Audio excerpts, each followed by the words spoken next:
Good morning students. आज हम सब गद्य भाग के पाठ 14 पहलवान की ढोलक पाठ पढ़ेंगे, जिसके लेखक हैं फणीश्वर नाथ रेणु। जीवन परिचय। हिंदी साहित्य में आंचलिक उपन्यासकार के रूप में प्रतिष्ठित कथाकार फणीश्वर नाथ रेणु का जन्म 4 मार्च 1921 को बिहार के पूर्णिया जिले के औराही हिंगना में हुआ था। इन्होंने 1942 ईस्वी के भारत छोड़ो आंदोलन में बढ़ चढ़कर भाग लिया और सन 1950 में नेपाली जनता को राजशाही दमन से मुक्ति दिलाने के लिए भरपूर योगदान दिया। इनकी साहित्य साधना व राष्ट्रीय भावना को मद्देनजर रखते हुए भारत सरकार ने इन्हें पद्मश्री से अलंकृत किया। 11 अप्रैल 1977 को पटना में इनका देहावसान हो गया। पाठ का सारांश। कहानी पहलवान की ढोलक में कहानी के मुख्य पात्र लुट्टन के माता पिता का देहांत उसके बचपन में ही हो गया था। अनाथ लुट्टन को उसकी विधवा सास ने पाल पोसकर बड़ा किया था। उसकी सास को गांव वाले सताते थे। यह बात लुट्टन को बुरी लगती थी। उसने लोगों से बदला लेने के लिए कुश्ती के दांव पेच सीखे और कसरत करके पहलवान बन गया। एक बार लुट्टन श्यामनगर मेला देखने गया। वहां पर ढोल की आवाज और कुश्ती के दांव पेच देखकर उसने जोश में आकर नामी पहलवान चाँद सिंह को ही चुनौती दे दी। लुट्टन ने चाँद सिंह को हरा दिया और वहां का राज पहलवान बन गया। इससे उसकी प्रसिद्धि दूर दूर तक फैल गई। वह 15 वर्षों तक अजेय बना रहा। उसके 2 पुत्र थे। उसने दोनों पुत्रों को भी पहलवानी के गुर सिखा दिए थे। राजा की मृत्यु के बाद नए राजकुमार ने गद्दी संभाली। राजकुमार को घोड़ों की दौड़ का शौक था। मैनेजर ने नए राजा को भड़काया और पहलवान तथा उसके दोनों बेटों के भोजन खर्च को फिजूल खर्च बताया। नए राजा ने उसकी सलाह मानकर कुश्ती को बंद करवा दिया और पहलवान लुट्टन सिंह को उसके दोनों बेटों सहित महल से निकाल दिया। राज दरबार से निकाल दिए जाने के बाद लुट्टन सिंह अपने दोनों बेटों के साथ गांव में झोपड़ी बनाकर रहने लगा और गांव के लड़कों को भी कुश्ती सिखाने लगा। लुट्टन का शिक्षण ज्यादा दिन नहीं चला। उसके दोनों बेटों को मजदूरी करनी पड़ी। इसी दौरान गांव में अकाल और महामारी आ पड़ी। लोग मरने लगे और प्रतिदिन लाशें उठाई जाने लगी। पहलवान ने ऐसे भीषण समय में साहस नहीं खोया। वह महामारी से डरे हुए लोगों को ढोलक बजाकर बीमारी से लड़ने की ताकत देने लगा। एक दिन पहलवान के दोनों बेटे भी महामारी की चपेट में आकर मर गए।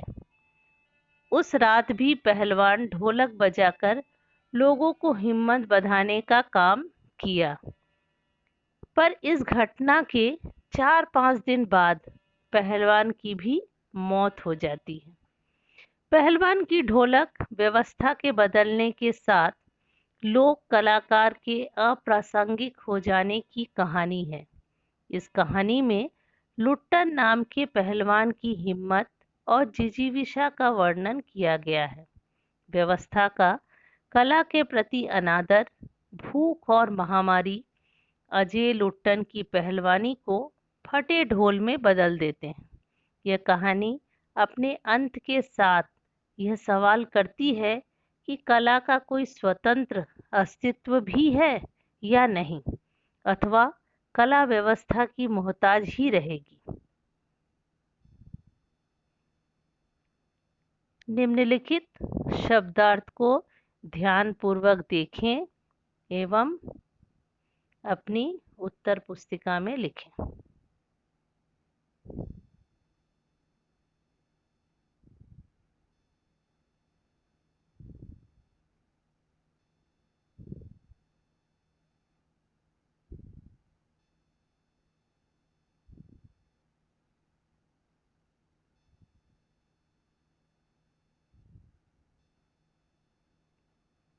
पाठ्य पुस्तक से हल प्रश्न।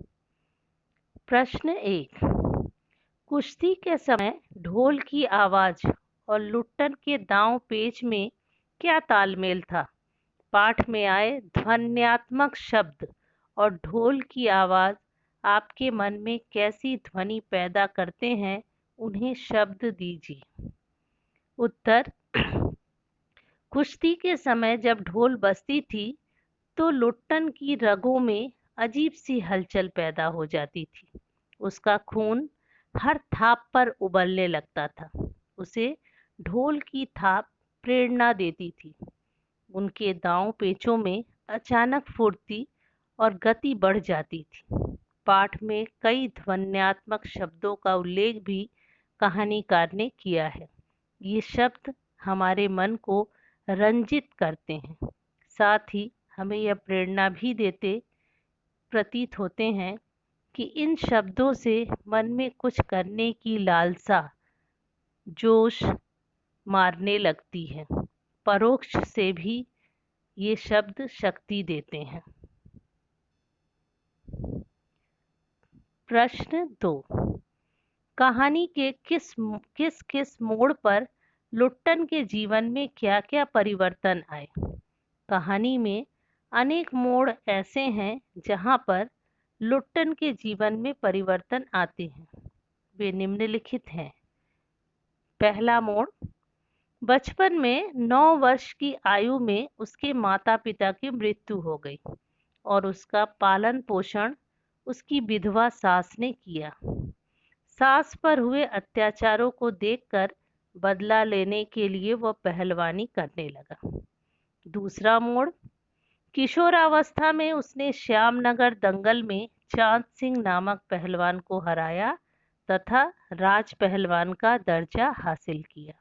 उसने काला खां जैसे प्रसिद्ध पहलवान को जमीन सुंघा दी तथा अजय पहलवान बन गया। तीसरा मोड़, वह 15 वर्ष तक राज दरबार में रहा। उसने अपने दोनों बेटों को भी पहलवानी सिखाई। राजा साहब के अचानक स्वर्गवास के बाद नए राजा ने उसे दरबार से हटा दिया। वह गांव लौट आया। चौथा मोड़, गांव आकर उसने गांव के बाहर अपना अखाड़ा बनाया तथा ग्रामीण युवकों को कुश्ती सिखाने लगा। पांचवा मोड़, अकस्मात सूखा व महामारी से गांव में हाहाकार मच गया। उसके दोनों बेटे भी इस महामारी की चपेट में आ गए।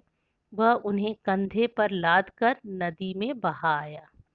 छठा मोड़, पुत्रों की मृत्यु के बाद वह कुछ दिन अकेला रहा और अंत में चल बसा।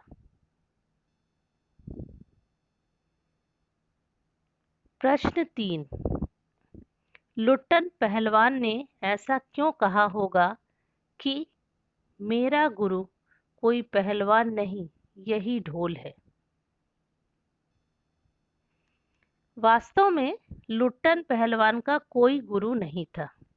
जब पहली बार वह दंगल देखने गया तो वह वहां ढोल की थाप पर दांव पेच चला रहे थे। पहलवान ने इन थापों को ध्यान से सुना और उसमें अजीब सी ऊर्जा भर गई। उसने चांद सिंह को ललकारा और उसे चित्त कर दिया। ढोल की थाप ने उसे दंगल लड़ने की प्रेरणा दी और वह जीत गया।